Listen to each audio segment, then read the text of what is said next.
and welcome to Talks with Shay.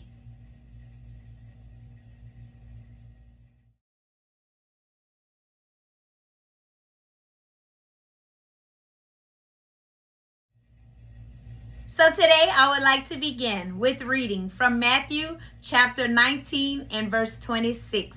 And it says, "But Jesus beheld them and said unto them, With men this is impossible, but with God all things are possible." So today, for part 4 of Dream, I would like to talk to you about no fear.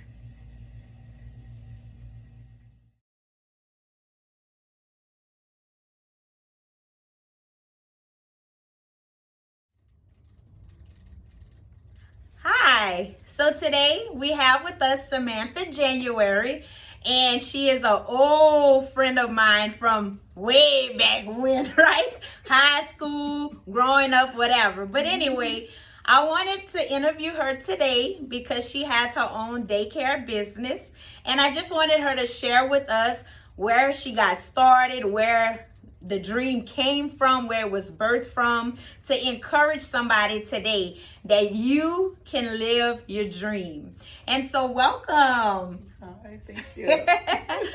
So where did it actually get started? What made you actually want a daycare? Initially, I hadn't really thought that far ahead. I always knew that I loved working with children and helping people. I knew that was one of my passions, although I went into different areas of business as far as employment, but it was mostly out of necessity, never like being driven by passion. So I've always, always worked from, a teenager, all my life. And so having jobs, and I've always seemed to get great jobs. But it's like after I got comfortable, it was always something that seemed to be happening. And then it's like, okay, we have to let you go, or we have to, the company's moving to another state. And so you can either move with us, or you just won't have a job. So that happened, the same scenario, different companies, different industries actually. That happened like 3 times. Wow. Okay. And so of course I wasn't, thinking about moving to another state. So after the 3rd time, I was just like, oh goodness. So at that time, my husband was just like, just take your time. You really don't have to work. So I decided to go back to school. So I was like, okay, since I'm home, I'm just go back to school. So then I was like, okay, when am I gonna go back to school for? So then I was like, well, I always, I know I want to do something with children, not exactly sure which way. So then I was like, I looked at at the college, and I was looking at all the courses and the, and everything that they offer. So I was like, oh, early childhood. I think that's what I'm gonna do. And I was like, but yeah, I'm gonna still work. I'm gonna go back to work, but I'll just have that on the back burner in case I need it. So I went back to school and everything, and then at the time I was working in banking while I was going to school. So right after I graduated, and then I was like, they were asking me, what you gonna do? You gonna go work in your field? And I was like, no, I'm gonna work for about 5 more years, and then I'll decide, what I want to do. Yeah. Well, then I think it was like 2 months later, we all lost our jobs. Oh man, it's almost like you kept losing a job for something else to happen. Right. Yeah. Right? So at that point, I was like, okay, so I'm home, and I'm thinking, okay, I have my degree. Okay, and of course, again, don't have to work, but I just have to do something. And I knew at that point I had teenagers. So one of the things was that I wanted to be able to be there for my children, to support them in their school, extracurricular activities, coach basketball with my daughter. So I was like, okay, but I still wanted to contribute to the household. So I was like, okay, well, I'll start, just sitting a few kids, here and there, and get some little extra money, and, and then I'll put an ad in the paper, still, just, okay, get a couple kids. And it started small. Yeah. And then I got my first, 2 kids, and then like 2 weeks later, it was like more kids, and then people were just calling me. There go a waiting list. Yes, and then I had a waiting list. And wow. and then it's like, wait a minute, I really like this. Aww. You know, this really is like, you know, the area for me that it's not just I'm going to work for, you know, I'm going on a job, but it was actually like, okay, yeah, I'm tired at the end of the day, but at night I'm thinking, you know, I can't wait to get up and see them in the morning. And then knowing that I'm too helping the parents, that they're able to go to work, go to school, pursue their dreams and whatever it is, and feel comfortable knowing that their children are taken care of while they're trying to, you know, better themselves. Exactly. So that was, you know, so it was double. You know, I get to take care of the kids, but then also the families and the parents, you know, that I was helping them. Right. Because she helps everybody, okay? When I say everybody, y'all, I have worked for her twice. You know, literally, she has been like a God-sent person for me on 2 different occasions. You know, she like, I know you're just passing through, you know, but I can help you. I can't pay you this, but I could give you this to help you to, you know. So I appreciate her. And like she's saying about helping, that is what she does. Like, she goes out of her way to help people, and that's how it all started. Wow. And then from there, you went from your house, what happened after that? How long you stayed in your house? 6 years. Okay. 6 years. Yeah, it was 6 or 7 years. Okay. In my house, and you know, everything was going good. I was comfortable. I was had to get you uncomfortable. And then my parents were like, okay, you know, I'm pregnant again, and you know, my baby's coming here, and I'm like, you know, I don't have no room for you, baby. And they were like, no, you know, and so I was like, yeah, I'm sorry. And they were like, you know what, why don't you get a building? And then I was like, oh, I'm scared. You know, what if I don't get enough children? What if I, you know, and then I have to get employees? What if I can't pay them? And I started thinking of all the things. The fear. Yes. Fear. And I was like, I'm scared. So they were like, so one of my parents was actually like, I'm going to find you a building because you're taking my child. Wow. Okay. And she said it enough. That's just what I said. Okay. You know, and then we laughed it off and she left. And then maybe about 2 weeks later, she called my phone and she was like, I found your building. And I was like, what? Oh, and then she was going to take that child, y'all. And so she was like, yeah, she gave me the information.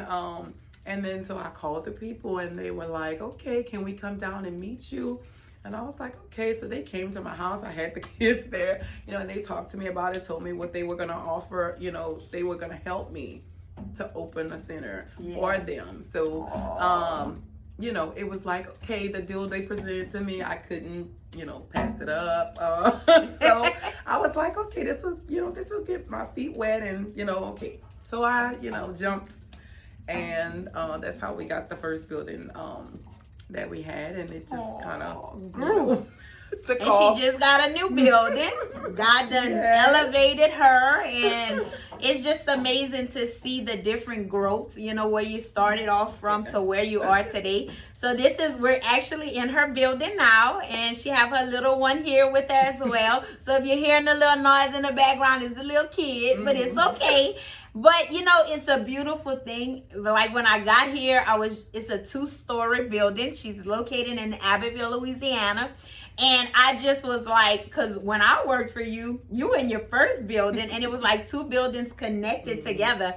And so, you know, looking at it now to where it is I was like waiting for her to finish her payroll so I could just scream, because I was like, I didn't want to distract her because I got a big mouth. So I'm like, my jaws was hurting. They still hurting. Like I couldn't stop smiling. And you know, the Bible says you rejoice with those that rejoice. And I truly am rejoicing looking at what God has done, you know, and every step of the way it's like God's hand has been on you. You know, it's almost like this is what you was made for, you know, and it's just a beautiful thing, because I think back for myself, there's things that I want to do.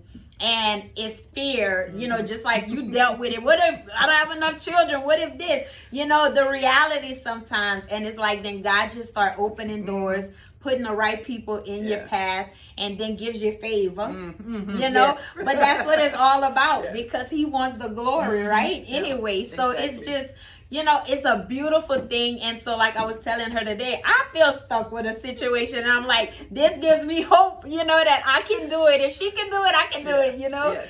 And so, like, I'm just very thankful for you, you know, because now it's like a ministry for you as well.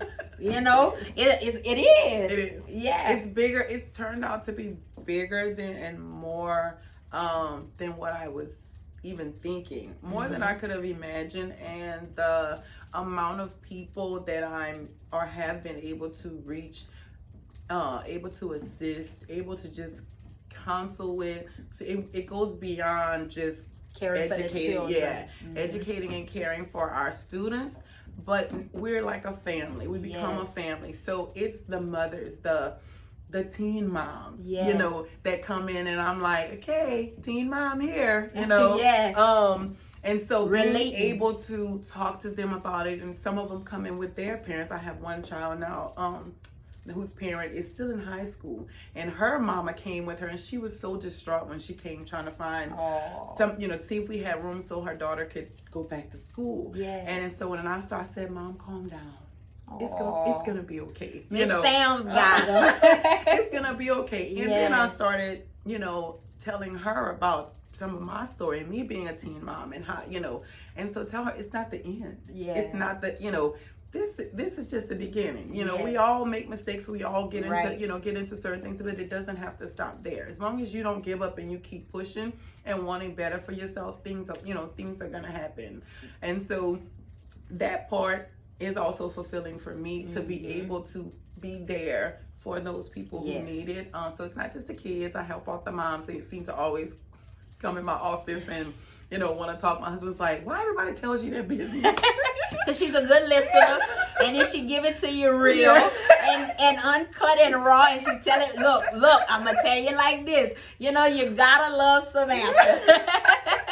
But I wouldn't have it no other way. You know, we all need that person in our life to get us straight, you know, and she'll be the one. She gonna care for your children, and she gonna care for you. Be the teacher and the counselor. So if you had to say one takeaway to encourage somebody that may be listening today, that want to have their own business but just not sure and feeling scared, what is the one takeaway that you would tell them today? I would tell them to trust in yourself. Trust in yourself, trust in God. Trust in what God placed inside of you, because most times the things that is just weighing on us, that we can't seem to shake that thing, is something that God placed in us. And if he placed that in you, then he wants to do something with that. He wants to use that to reach other people, to give glory to himself. And so if you're trusting, you know, in God and knowing that he has you, so the fear needs to leave, because the fear is actually, you know, the thing that's holding you back and stopping you from getting to that place that God wants you to be in. So that's, you know, once you get over that, I mean, and at the end of the day, what's the worst that can happen if you try? You know, as long as you tried. And then, okay, if you don't ever try, you won't ever know, you know. And then, but I'd say just, you know, if it's something that you're passionate about, go for it. You know, everybody else, you know, all the businesses out here, everybody had to take that step. There's always going to be that fear, because, okay, we know, you know, things, we don't know everything ahead. We can't see everything. But if you know that God has you through it all, at the end of the day, it's going to be okay either way. Amen. So I think that's some good advice. We need to go for it, y'all. Amen. Well, thank you, Samantha. But before I go, I want to remind y'all, if you haven't already, check out my website at www.talkswithshay.org. You can subscribe to my videos on YouTube and find me on Facebook. Like my page, share my page. Invite your friends to like my page. And until next time with Talks with Shay, Shay is out. Y'all be blessed.